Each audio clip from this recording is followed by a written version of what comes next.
नमस्ते दोस्तों। आज के इस सेशन में आपका स्वागत है। खासकर वो लोग जो जेके एसएसबी परीक्षा की तैयारी कर रहे हैं, उनके लिए ये बहुत खास होने वाला है। आज हम किश्तवाड़ जिले के बारे में हर वो जरूरी बात जानेंगे जो एग्जाम के लिए इंपॉर्टेंट है। तो आज का हमारा सफर कैसा रहेगा? सबसे पहले हम किश्तवाड़ की लोकेशन और इसके लैंडस्केप को समझेंगे। फिर देखेंगे कि यह जिला बना कैसे, इसकी हिस्ट्री क्या है। इसके बाद हम बात करेंगे इसके सबसे कीमती खजानों की, नीलम और केसर। फिर यहाँ की खास जगहों को जानेंगे और आखिर में कुछ ऐसे जरूरी फैक्ट्स पर नजर डालेंगे जो एग्जाम में सीधे सीधे पूछे जा सकते हैं। चलिए शुरू करते हैं। सबसे पहले यह जानना जरूरी है कि किश्तवाड़ आखिर है कहाँ। इसकी लोकेशन और इसका भूभाग ही इसे जम्मू कश्मीर का एक बहुत ही यूनिक और स्ट्रेटेजिक हिस्सा बनाते हैं। यहाँ देखें, किश्तवाड़ की लोकेशन काफ़ी अहम है। एक तरफ इसकी सीमा हिमाचल प्रदेश से लगती है तो दूसरी तरफ दक्षिण पश्चिम में डोडा जिले से। ये इसे एक बहुत ही ज़रूरी कनेक्टिंग पॉइंट बना देता है। अब बात करते हैं इसके एरिया की। 7,737 स्क्वायर किलोमीटर।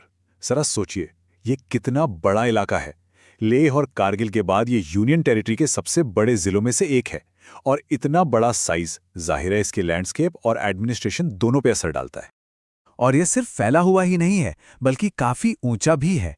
इसकी औसत ऊंचाई 1600 मीटर से भी ज़्यादा है। मतलब किश्तवाड़ का ज़्यादातर हिस्सा एक हाई एल्टीट्यूड पठार है। और यही ऊंचाई इसके ठंडे मौसम, खास इकोलॉजी और वहाँ के लोगों के लिए चुनौतीपूर्ण हालात की वजह है। तो एक बार फिर से याद कर लेते हैं। इसकी मेन बाउंड्रीज हैं दक्षिण पूर्व में हिमाचल प्रदेश और दक्षिण पश्चिम में डोडा। ये दो नाम याद रखना बहुत जरूरी है, खासकर जब ज्योग्राफी से जुड़े सवाल आते हैं। अगर किश्तवाड़ के भूगोल के बारे में सिर्फ एक बात याद रखनी हो तो वो है इसका पहाड़ी होना। मतलब उबड़-खाबड़ पहाड़, घने जंगल और ऊंचाई पर बसे गांव, बिल्कुल वैसा ही जैसा हिमाचल या लद्दाख में देखने को मिलता है। अच्छा, तो हमने इसकी ज्योग्राफी तो समझ ली। अब जरा वक्त में पीछे चलते हैं। किश्तवाड़ हमेशा से वैसा नहीं था जैसा आज हम जानते हैं। चलिए देखते हैं कि एक जिले के तौर पर इसका विकास कैसे हुआ। किश्तवाड़ का सफर ना बड़ा दिलचस्प रहा है। देखिए, मध्यकाल में ये एक आज़ाद पहाड़ी रियासत हुआ करती थी। फिर 1821 में महाराजा गुलाब सिंह ने इसे अपने राज्य में मिला लिया। और अगर हम हाल की बात करें तो 2007 में इसे डोडा से अलग करके एक नया जिला बनाया गया।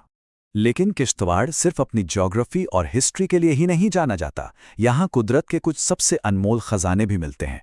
इसी वजह से इसे नीलम और केसर की धरती भी कहते हैं। चलिए जानते हैं ऐसा क्यों है।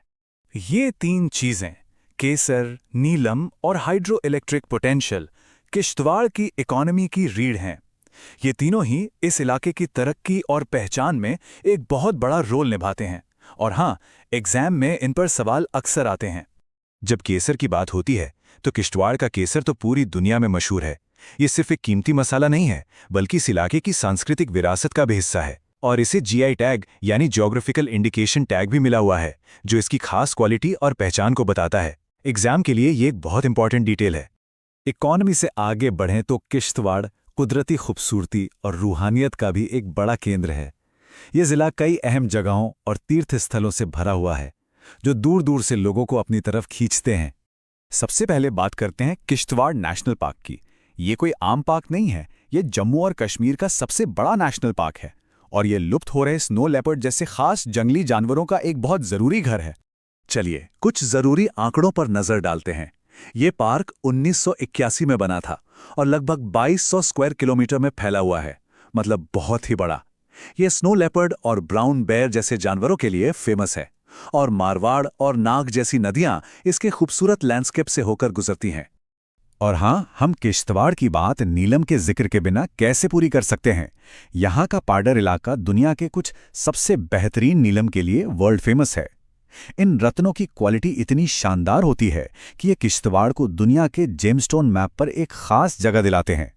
किश्तवाड़ तक पहुंचना भी अपने आप में एक एडवेंचर है। हिमाचल प्रदेश को जोड़ने वाली सड़क को अक्सर दुनिया की सबसे खतरनाक सड़कों में से एक माना जाता है। इसे क्लिफ हैंगर भी कहते हैं। सफ़र मुश्किल ज़रूर है, लेकिन इस दूर दराज इलाके के लिए ये एक लाइफलाइन भी है। ये एक ऐसी बात है जो इस जिले की खूबसूरती और इसके अकेलेपन दोनों को बयां करती है। लेकिन बात यहीं खत्म नहीं होती। यहाँ सिंथॉन टॉप जैसी और भी कई खूबसूरत जगह हैं। शांत मचेल घाटी है, ऐतिहासिक मुगल मैदान है और शाह असरार उद्दीन बगदादी की बहुत ही पूजनीय ज़ियारत भी है। ये सभी जगह मिलकर इस जिले को और भी खास बनाती हैं।